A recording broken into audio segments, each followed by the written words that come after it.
په کندهار ولایت کې د مال د اصلو 23 تولیدي فارمونه شتون لري چې سږ کال ورڅخه 22,000 کیلو شات ترلاسه شوي.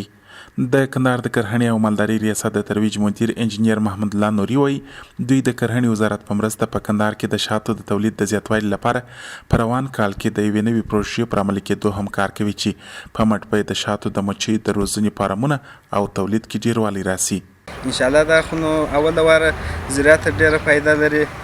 نو په کوم زراعت باندې چې کوم ګلان دي د مچۍ پر کښېني هغو ته ډېره قوي کوي، سموي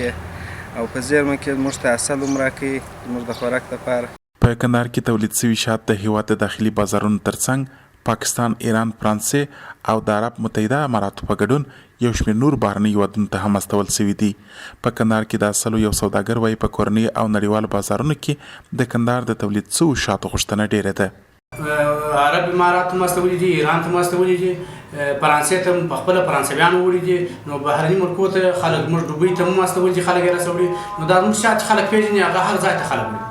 په کندهار کې د شاتو مچۍ روزونکي وایي د کال په اوږدو کې له 4 نیولې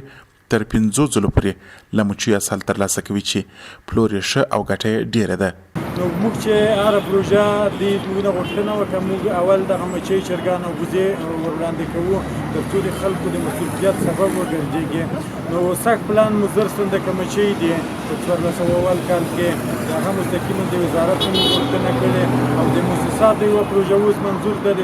داوطلبۍ په حالت کې ده، هغه معلومه نه ده چې څومره صندوقونه دي او څومره سهمیه ده د کندهار. شات د عادي خوراک ترڅنګ د ځینو ناروغیو د مخنیوي لپاره هم کارول کیږي چې د روغتیا پالانو په خبره ګټه یې زیاته ده.